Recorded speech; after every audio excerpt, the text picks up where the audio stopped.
Criar mundos e cenários de RPG com toda certeza é uma das coisas mais inspiradoras e divertidas que existem por aí. E a economia é um dos pilares para tornar o seu mundo não apenas mais incrível, mas muito mais imerso. Então fica nesse vídeo até o final, porque hoje eu vou ensinar você como transformar o seu RPG através de uma economia mais realista, tornando-o muito melhor e muito mais imersivo, mas só depois da vinheta.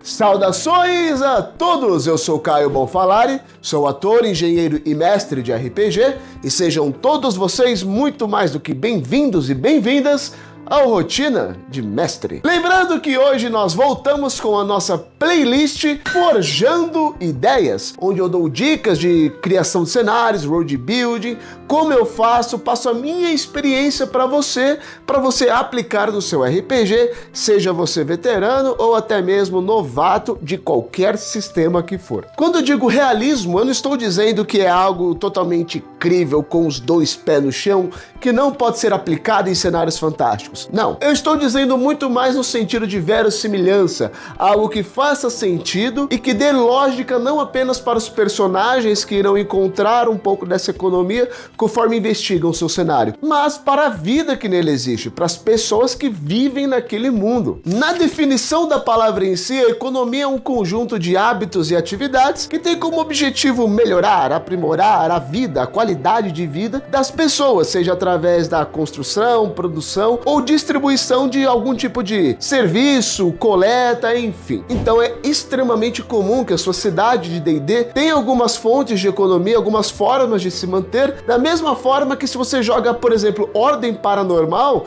a ordem se mantém de alguma maneira, o dinheiro tem que vir de algum lugar. E se é de uma pessoa rica, a pessoa tem que ter ganho dinheiro de algum jeito também. Pode não ser o vital para a história mover e nem a coisa mais importante, mas se você cria um cenário, um mundo, é legal você pelo menos ter uma ideia, um rabisco de como isso funciona no seu cenário. Para facilitar o seu compreendimento, desenvolvi esse vídeo em alguns tópicos onde eu vou abordar diferentes impactos que a economia traz para o seu cenário, e no final do vídeo eu vou deixar algumas dicas essenciais, para aquele que estiver mais interessado em como aplicar isso de uma forma mais crua e direta no cenário. Tá bom. Sem mais delongas, falemos sobre ele. Impacto político. Economia e política estão completamente ligadas a todo momento na vida real, e no RPG não é nem um pouco diferente. Afinal, quanto maior o poder político de alguém, de uma cidade, uma região, maior também será o poder econômico que ela tem, que ela gera. Não pense que a economia é apenas um monte de moedas de ouro. Pensa que, além de dinheiro, também são meios de consumo, são reservas de produtos naturais, matérias-primas, e tudo isso pode ser utilizado de diversas formas, tanto para construir, criar uma nação, uma vila próspera, quanto para chantagear e impor a sua vontade em vilarejos vizinhos, em cidades inimigas. Mas comece pelo pequeno, não precisa já ficar projetando algo gigante. Pense no seu vilarejo. Ele possui o que de diferente? Qual o poder econômico dele? Talvez seja apenas água potável e alguns recursos naturais que é mais difícil de outras vilas conseguirem, como uma plantação rica em batata, algo simples, mas que as pessoas precisam para sobreviver. E a partir disso, desses recursos, você pode ir escalando para coisas mais importantes. Talvez esses recursos naturais sejam só o pontapé inicial, mas em cidades mais avançadas seja um minério muito forte que tem um poder tecnológico absurdo, não sei. Pode ser tão simples ou complexo quanto você quiser. E é claro, pessoal, política é relacionamento, é como as pessoas, as vilas, os líderes ali se relacionam com outras ao redor. E a gente sabe que se existe relacionamento entre pessoas mortais e falhas, vai ter conflito, e conflito move a narrativa. E conflito entre nações, entre cidades, entre grupos, torna o seu world building mais vivo, mais real. Parece que as pessoas realmente estão vivendo a vida delas, enquanto seus jogadores estão de passagem ou buscando mudar alguns aspectos do seu cenário. Conflitos movem histórias, pessoal. Não tenham medo de conflitos, deixem eles rolarem. O nosso segundo tópico é o impacto social.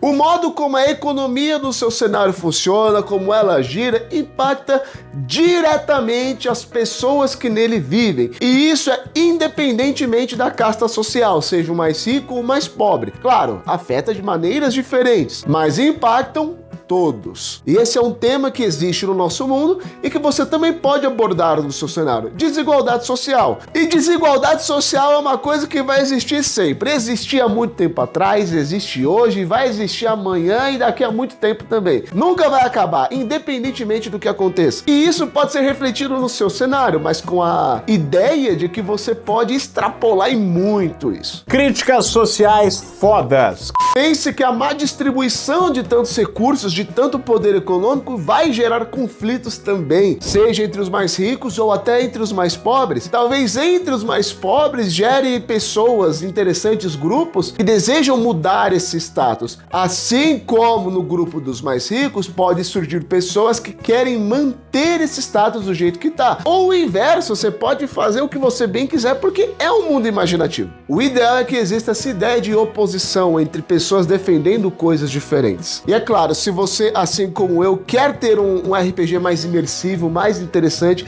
e que as pessoas vão de fato se interessar em explorar o mundo que você está criando, uma coisa tem que ser feita. Você não deve contar isso para os jogadores, você deve mostrar. Uma coisa é o jogador ouvir de um povo que está acontecendo algo, outra coisa é o personagem dele ver. Isso gera margem para que eles se envolvam de forma mais ativa no seu universo e que eles possam criar e mudar aspectos que você inicialmente não pensou ou até mesmo deixou simples para que eles mudem mesmo.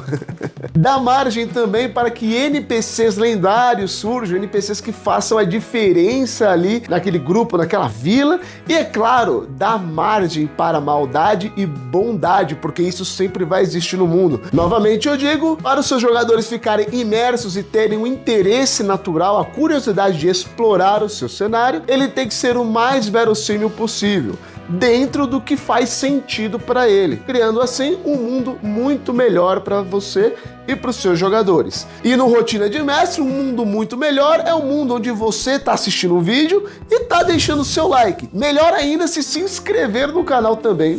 Aí, igual diz o Victor lá em Arcane, é a gloriosa evolução. E quanto mais o canal cresce, mais conteúdo trago, melhor a qualidade do conteúdo fica, porque é difícil manter uma qualidade. Então me dá essa força, me ajuda e tem conteúdo de world building à vontade aí. É só dar uma olhada nas playlists do canal, aproveite bastante. E agora que o recado tá dado, vamos então para o nosso próximo tópico. Impacto geográfico.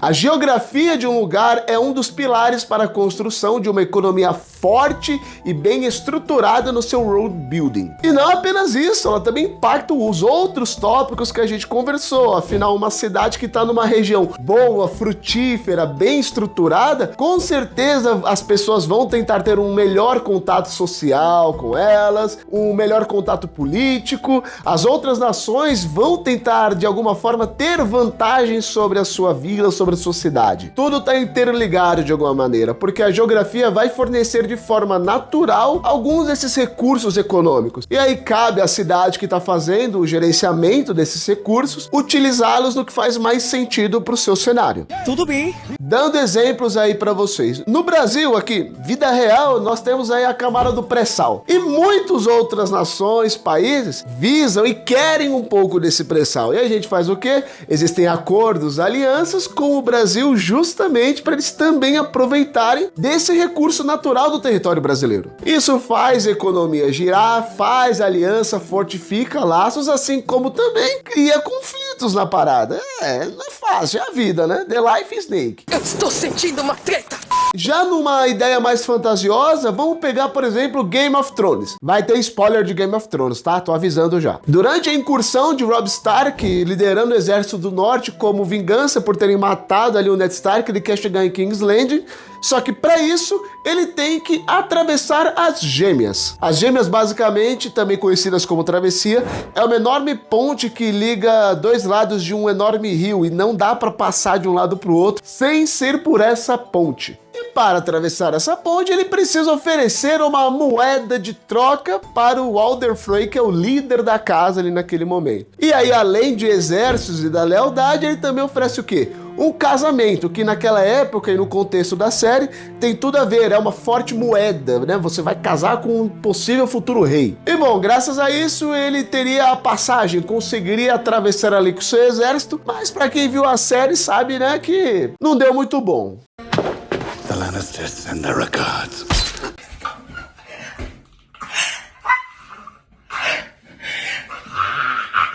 Beleza, Caio, tô entendendo, é interessante, mas como que eu coloco isso na prática? Começando de uma forma bem simples. Pense que as cidades com maior acesso à água potável e a recursos naturais, a chance delas se desenvolver mais do que as outras é muito maior. Mas isso para começar simples, e aí você vai adicionando camadas, que nem uma lasanha, sabe? Talvez além desses recursos, um minério muito interessante com poderes desconhecidos, e ainda assim utilizando a geografia, talvez a vantagem do poder geográfico ali, que tá ligado à economia da sociedade, seja justamente ela não poder ser atacada porque ela está posicionada em um local que é muito difícil de ser atingido. E aí, por causa disso, ela consegue estocar muito mais recursos, aumentar o seu poder econômico, afinal, ela não tem medo de ser atacada de algum lugar que ela não espera. Dá pra brincar muito, dá pra gerar muitas ideias a partir disso, mas essas são apenas algumas.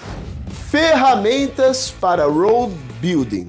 Essa aqui é exclusiva para você que ficou até esse momento do vídeo. Vou ser um pouco mais direto e com coisas mais específicas para te ajudar na criação do seu cenário. Então a primeira coisa que você deve fazer, seja entre pequenos vilarejos, grandes cidades, pequenos vilarejos com cidades, enfim, são rotas comerciais. São rotas pela qual as pessoas trocam recursos, enviam exércitos, trazem exércitos, enfim. Por que isso é necessário? Porque isso fortalece os laços entre as pessoas, entre as cidades, fortalece o pilar social da sua cidade. Lembra que a gente falou sobre o impacto social? Além disso, gera política, gera chamado para aventura.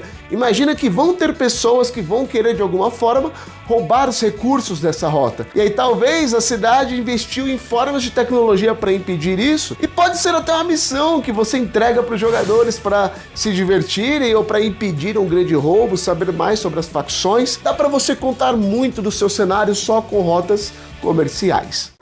Acabou o ar. Outra coisa importante, recursos econômicos não precisam ser apenas recursos naturais. Podem ser muito além disso, podem ser terras, títulos. Talvez a maior fonte de poder econômico do seu cenário seja conhecimento, um conjunto de livros e tomos antigos que as pessoas guardam as 7 chaves. Talvez informações privilegiadas e até mesmo pessoas mais capacitadas para fazer atos incríveis. A força do poder econômico do seu cenário, quem dá é você, e quem faz ele ser interessante e relevante ou não para o cenário é você. Facilitando para vocês um exemplo do meu cenário. Os maiores forjadores do meu cenário são os anões e os segundos são os samurais. Porém, eles estão a locais muito distantes um dos outros. E portais no meu continente, no meu universo, são controlados, ou seja, você não pode sair fazendo portal a Deus dará assim, porque eles são sempre muito bem visados. Então existem albatrozes, que são navios voadores movidos a tecnologias e minerais preciosos, que eles atravessam de um lado do continente até o outro. Ou seja, eles vão lá das cordilheiras de um rei até a capital dos anões em Mogrim, que fica em Flameterra. No meio desse caminho existem as ilhas flutuantes de uma cidade quase que tribal governada pelas aracocras chamadas Artanis. E direto esses navios sofrem ataques dessas águias, dessas aracocras. Então eles começaram a investir no poder militar para fazer essa troca. Porém, esses militares se corromperam e faziam trocas com as aracocras, enfim. Olha quanta coisa legal dá para gerar de rotas comerciais e se você souber estruturar. E por último, mas não menos importante, que vai deixar o seu cenário muito realista utilizando a economia,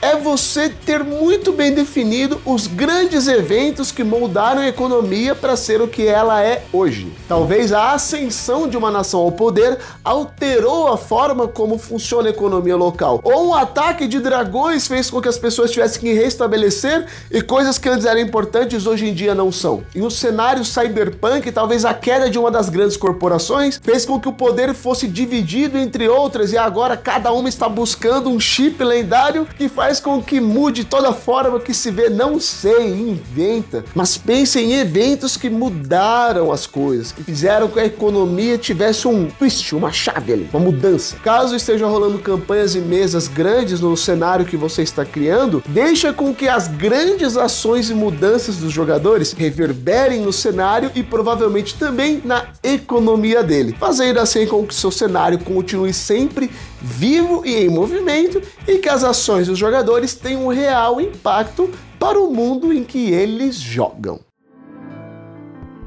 Muito obrigado para vocês que assistiram o vídeo até aqui. Não esquece, por favor, de deixar o seu like, se inscrever no canal e seguir o Rotina de Mestre nas redes sociais. Eu espero muito que vocês tenham gostado desse vídeo. Ele deu um trabalhinho, foi um dos vídeos mais difíceis porque ele fala de diversos assuntos. Então eu peço que vocês deixem a opinião de vocês para eu saber se vocês gostaram, o que vocês mudariam ou até mesmo o que eu não abordei. Às vezes eu esqueci de falar de alguma coisa ou abordei algo de forma não satisfatória para vocês, eu quero saber o que vocês acharam. Acreditem, eu aprendo muito mais com vocês do que vocês aprendem comigo. E aqui no canal eu tenho um vídeo que eu falo sobre a importância das guerras para o seu cenário, para o seu world building, e é claro, tá totalmente ligado com esse assunto e eu acho que agrega muito a você. Tô deixando ele aqui do lado, clica lá, tá muito bom. E com esse vídeo eu acho que fica muito bem explicado e dá para você ter um panorama muito bom. Muito obrigado pelo seu tempo, muito obrigado pela sua atenção. Eu te vejo no próximo nível.